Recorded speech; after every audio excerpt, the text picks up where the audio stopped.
On April 5th, more than 750 union members gathered in Middletown to hear Wisconsin public service workers share firsthand what their lives have been like for the past 3 years. They came to hear about the assault on the middle class in a state where a newly elected governor and legislators in 2011 passed Act 10, which stripped collective bargaining rights for workers, and defunded local schools and communities, which gutted vital public services for working families. This is a pivotal moment for the soul of the United States of America, and let me tell you why. There are people who want to roll back everything that's been fought for and everything that has been won over the last 100 years. What I heard here today frightens me. I've been keeping up with this nonsense ever since the election in Wisconsin. It frightens me because it's just a matter of one election until we're all where Wisconsin is today if we don't get busy and take this very seriously. Our lives are at stake. If you don't have a job, you really don't have a life. Just for today, we are Wisconsin. Because we need to see, we need to feel it, we need to understand what they went through.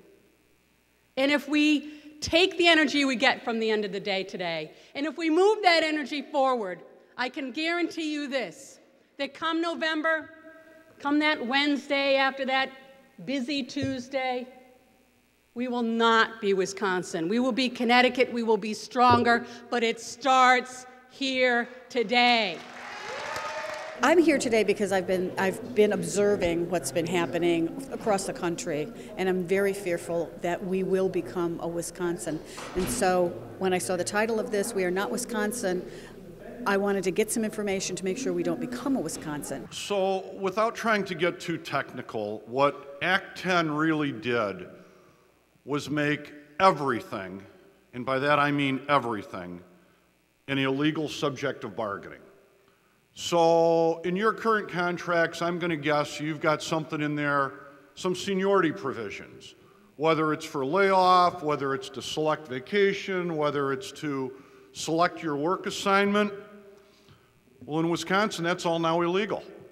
That's all gone. That's now all gone.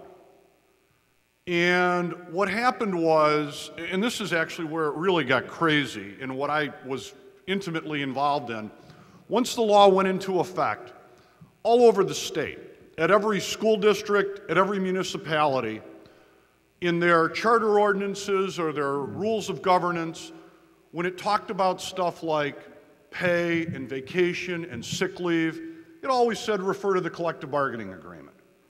Well, those now went out the window with the snap of a fingers, with the stroke of his pen. So the way it worked is that they couldn't if you had a contract in place, they stayed in place until they expired. But once it expired, or if when he signed the law, you were without a current contract, everything's gone. I think every single one of us that stood at the Capitol has a story about their own personal battle, about not wanting our husband to find out that we signed recall papers because he might leave me. Knowing that you can't talk to your father. You simply can't talk to him anymore because the minute you start talking about work, all hell breaks loose. And families have been torn apart. You have to understand that. You have to understand that. In our last election, the governor's race was decided by less than 6,000 votes. And there's a bunch of very rich people in this country who are taking advantage of the fact that we don't have an active voter population anymore, especially when it comes to protecting workers' rights. And they're taking advantage of that and using that to elect people who are going to take away those rights. Well, I'm basically going to let them know that there's no excuses, and they just need to stop it, because the people in Wisconsin lost everything because they were sleeping. And we need to stop sleeping. We need to get up and save what we have so we can fight for more. That's what I'm going to continue to tell them. I can talk about what went on in Wisconsin a lot. I was up there almost every day of the protest, but I want to share something that I learned last night when the guys from AFT took us out for some pizza last night. We did introductions, and I find out this person is a staff person, and he's the majority leader of the legislature. Then I come in here this morning, and I meet another guy, he's a legislator from, I think, SEIU or one of your, I'm going, why am I even here? I'd be living in his backyard, you know, mowing his lawn, being out there working, making sure he stays in office, because if you got somebody like him, that's a stopgap to stop this stuff. Sure, all politicians won't do everything you won't want them to, but I think you got two guys that'll be in there as a good stopgap measure, because all we needed was one vote, and I wouldn't be sitting here, you know? I wouldn't be sitting here. I don't think Scott Walker cares. I don't think the Koch brothers care. Their issue is money, and it's hard to fight money. We don't have the money, but we have the people power, and we need to put it together. We need to build a fort for this battle, and you need to talk to everybody you can, because we cannot give up. We have to stand up, and we have to fight back.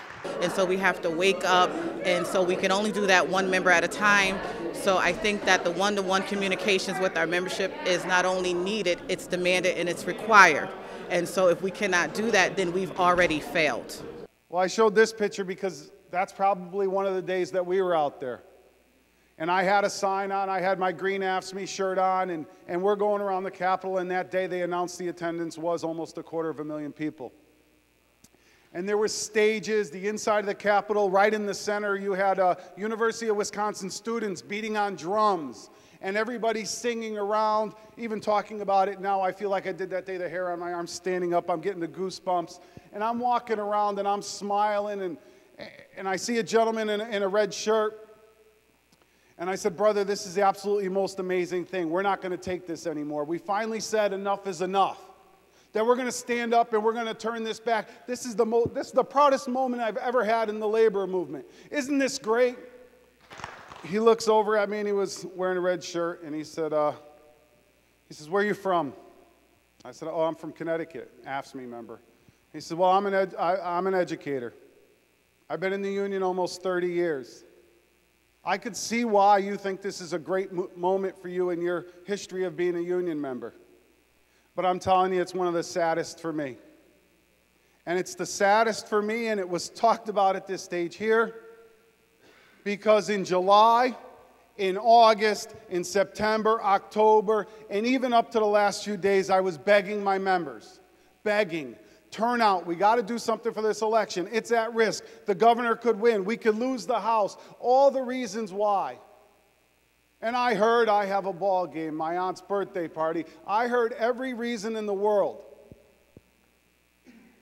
So let me tell you this, Mr. AFSCME from Connecticut, it's too late. We're fighting for something that I'm not sure we're ever going to get back. And the reason I'm so sad is because we can only blame ourselves.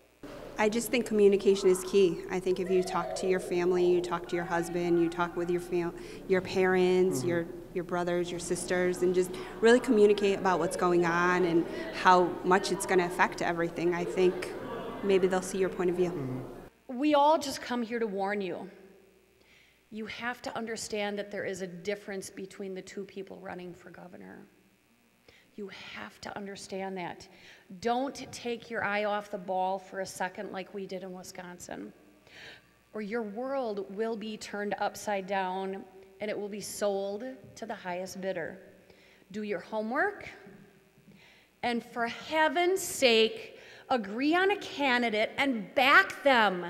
Just back them. You must understand that they will not be perfect.